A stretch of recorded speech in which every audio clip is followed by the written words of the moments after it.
अभी यहाँ पे छोटे बच्चे भी हैं, जैसे आप स्मॉलेस्ट है वैसे ही यहाँ पे भी स्मॉलेस्ट, ये पूरे सोलर सिस्टम का स्मॉलेस्ट प्लैनेट है।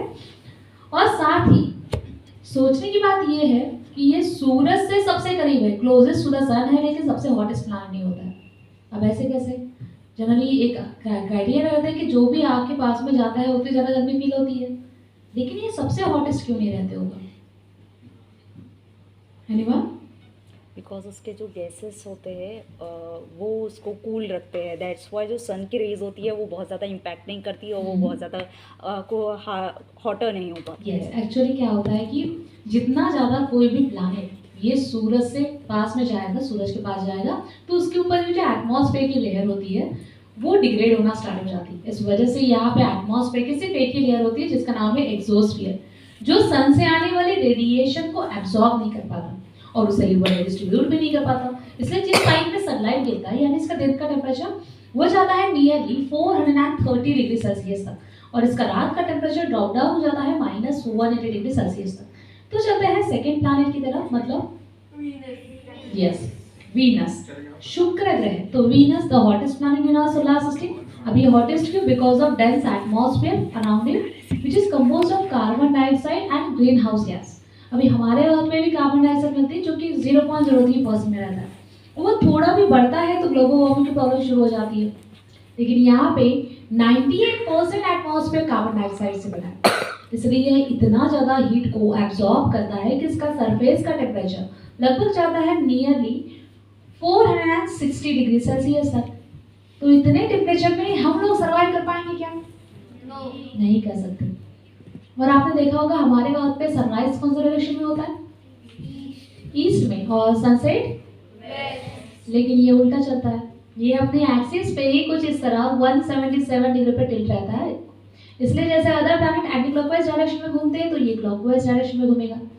इस वजह से यहाँ पे सनराइज से वेस्ट में होगा और सनसेट ईस्ट में होता है, जिसे हम लोग रेट्रोग्रेड रोटेशन भी कहते हैं। और इसी रेट्रोग्रेड रोटेशन की वजह से यहाँ पे एक दिन ये एक साल से बड़ा हो जाता है।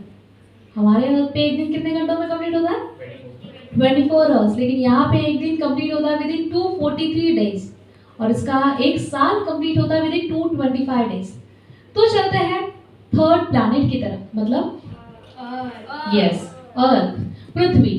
तो पृथ्वी जो है ये ब्लू रंग की दिखाई दे रही है। अब ये ब्लू कलर की दिखती क्यों होगी?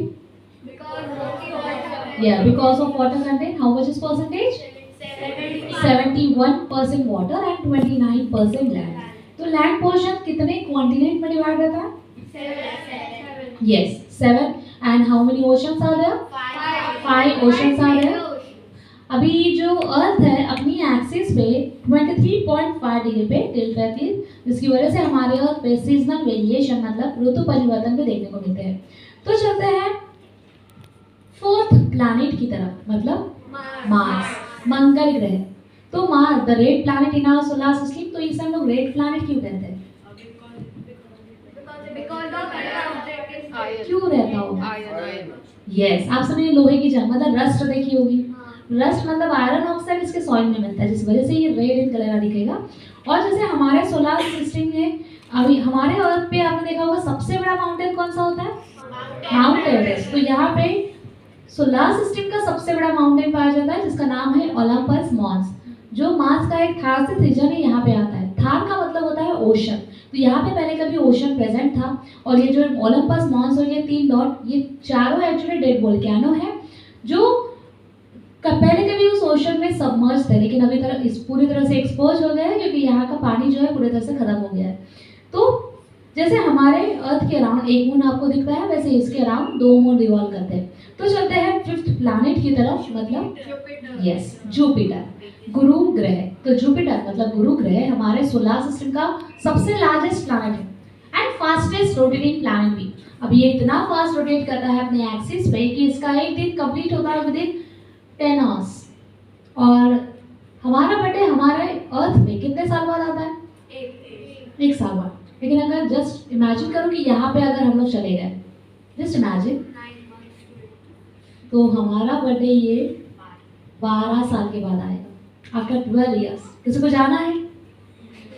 नहीं? क्या ये किस डायरेक्शन में? ये नॉर्मल एंटी क्लॉकवाइज डायरेक्शन में ही है, लेकिन सिर्फ यूरेनस एंड वीनस ये दोनों उल्टा घूमते हैं। ये मैं बताती हूँ आगे। एक्चुअली हाँ, इसके गैसेस आपको दिखेंगे।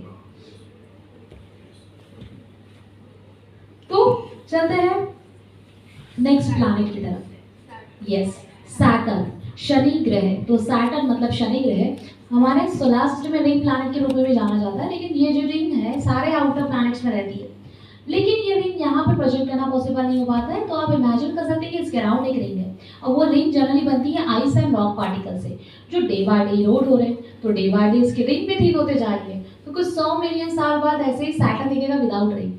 अब ये रिंग इतनी प्रोमिनेंट दिखती है, सारे आउटर प्लैनेट में दिखती है, लेकिन इसमें इतने प्रोमिनेंट क्यों? क्योंकि इसी का एक मून इसके पास आके बर्स्ट हो गया था। बर्स्ट होने के बाद जो पार्टिकल रहते हैं, वो पार्टिकल इसकी ग्रेविटी की वजह से इसी के अराउंड घूमने लगे और वो रिंग फॉर्म हो गई। इसके अराउंड 30 से भी ज़्यादा रिंग रहते हैं, जो 7 ग्रुप्स में डिवाइड रहती है। तो चलते हैं इसके कुछ मून्स पे, लेकिन इसके पहले बता दूं कि ये जो सैटर्न है, इसके आसमान में हमें सबसे ज़्यादा मून्स दिखाई देते हैं।